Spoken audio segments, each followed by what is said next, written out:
Welcome back to the channel, besties. Today is a beautiful day, but honestly, my brain is completely short-circuiting right now. So let's just dive right into the absolute madness, because we have so much to unpack and my coffee hasn't even kicked in yet.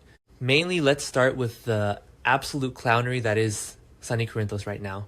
Hot take. But I am actually ascending at how paranoid this man has become. Sonny is literally out here plotting a full-blown, vengeful trap for Rick Lansing, because he is entirely convinced that his brother is a traitor who secretly wants to destroy him. Like, Sonny is basically sitting in his dark, moody office, connecting non-existent dots with red string like a total conspiracy theorist. He caught Rick in a lie, thanks to Ethan Levitt's intel about Rick meeting with Ava Jerome at the Metro Court Gardens, and now Sonny is ready to burn it all down. He told ADA, Justine Turner, that Rick blew his last shot, and now he is setting a trap that is probably going to be, legend wait for it, Derry in its absolute failure. Yet the reality of the situation is so embarrassingly wholesome that I am screaming. The truth is probably far less nefarious, and by that I mean it is literally the most vanilla, romantic thing ever. Rick and Ava aren't plotting a mob takeover or trying to backstab Sonny. They are low-key just keeping secrets about an art-related surprise for Elizabeth Baldwin. Yes, you heard me. Rick is out here trying to be the ultimate romantic, setting up this grand gesture for Liz after asking her to go away for the weekend. And Sonny is out here treating it like a cartel uprising. I can't even deal with the sheer embarrassment Sonny's going to feel when this vengeful trap comes to a screeching halt. Imagine Sonny busting down the doors with his mob enforcers only to find an easel and some watercolors. Literally end me. Totally reminds me of that one-time wait, story time, rabbit hole. Remember back in the day when Rick would literally lock people in panic rooms and do the most diabolical things in the name of love? Like, the man has a history of being a certified menace, so maybe Sonny's paranoia isn't entirely unjustified. Rick and Liz have the most toxic, chaotic history of all time. And part of me is like, girl run, but then another part of me is fully standing this redemption arc. Wait, I'm literally yapping right now. Let's get back to the actual tea, because the Sonny and Rick misunderstanding is child's play compared to what is happening over at Carly's house. Then we have the Carly situation, and besties, my anxieties through the literal roof. Trina Robinson gets Carly on the phone and drops the absolute nuke that Josslyn Jax is missing.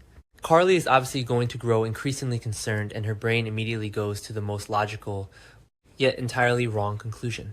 She completely suspects that Jack Brennan used his WSB connections to send Josslyn off somewhere in retaliation. And honestly, no cap, I get why Carly thinks this. Brennan was furious about Carly cheating on him with Valentine Cassadine. He literally caught them and unleashed his wrath, so Carly is connecting the dots. The timing makes total sense. Brennan did the exact same thing when he had Vaughn sent away, so Carly is ready to go to war, and I am absolutely terrified for the fallout. But oh my god, the reality is so much darker, and my heart is literally pounding out of my chest. In reality, it was Cassius, aka fake Nathan West, the absolute bane of my existence right now, who kidnapped Josslyn.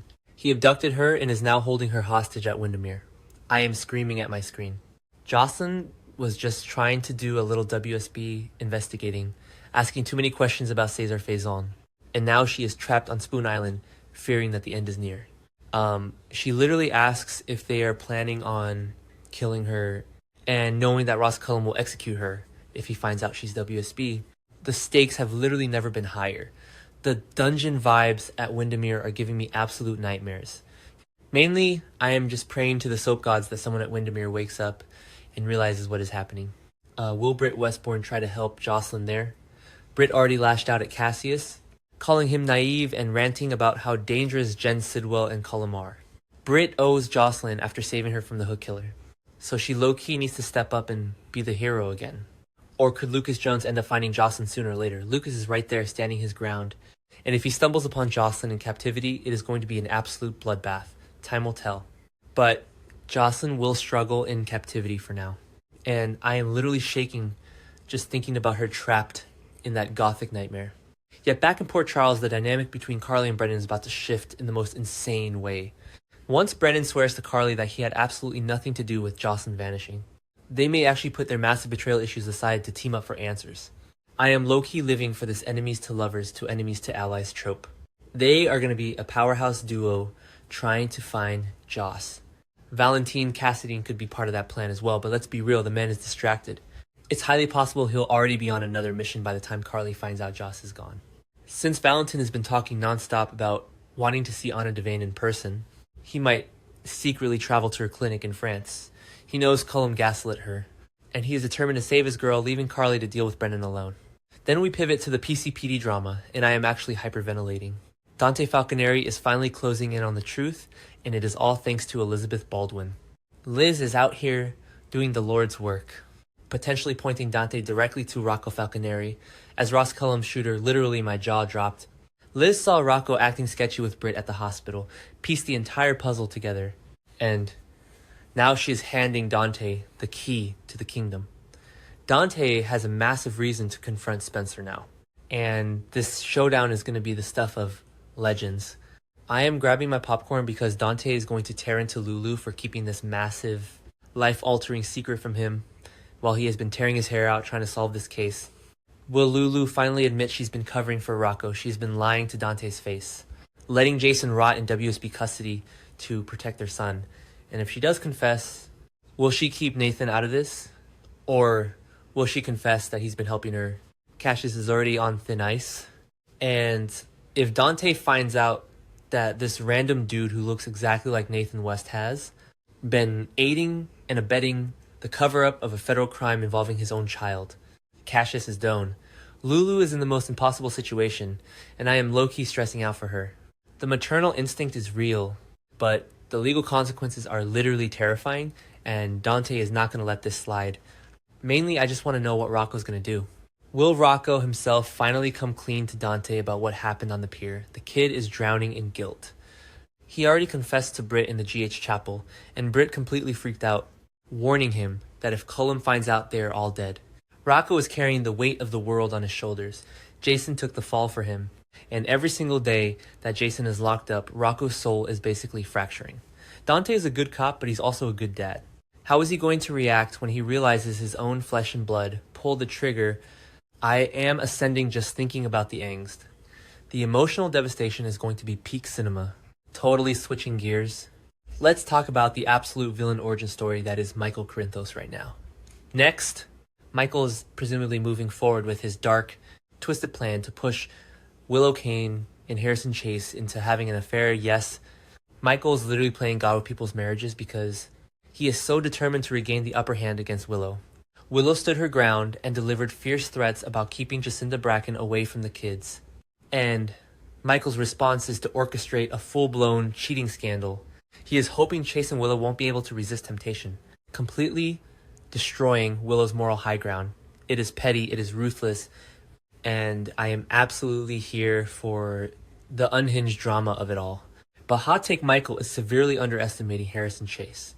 Will Chase really betray Brooklyn Quartermain, especially when they are literally hoping to adopt baby Phoebe Chase as a Boy Scout, okay? He has always been the moral compass of this show, and his loyalty to Brooklyn is deep. Chase may be way more loyal to Brooklyn and his family than Michael anticipates. He isn't just going to throw away his marriage and his chance at fatherhood just because Willow bats her eyelashes at him. Michael's trap might completely blow up in his face if Chase shuts Willow down and runs straight to his wife, exposing Michael as the manipulative mastermind he is becoming. Yet, there is a massive ticking time bomb sitting right under Chase and Brooklyn's relationship. That said, things could change down the road once Chase finds out Brooklyn deceived to him about being the other driver involved in Jordan Ashford's crash. Oh my god, Brooklyn hit that guardrail, kept driving because she was terrified of a breathalyzer and let Tracy Quartermain enforce a massive cover-up. She has been lying to Chase's face while he investigates the crash. If Chase finds out that his wife is a hit-and-run driver who left the scene of an accident that nearly killed Jordan and Curtis, his entire perception of her is going to shatter. The betrayal is going to cut so deep. Mainly General Hospital spoilers say Chase and Brooklyn's marriage may be tested in more ways than one.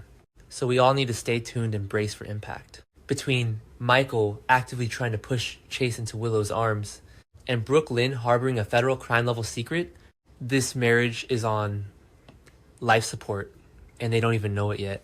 I am literally begging the writers to give them a break, but also give me all the soapy angst.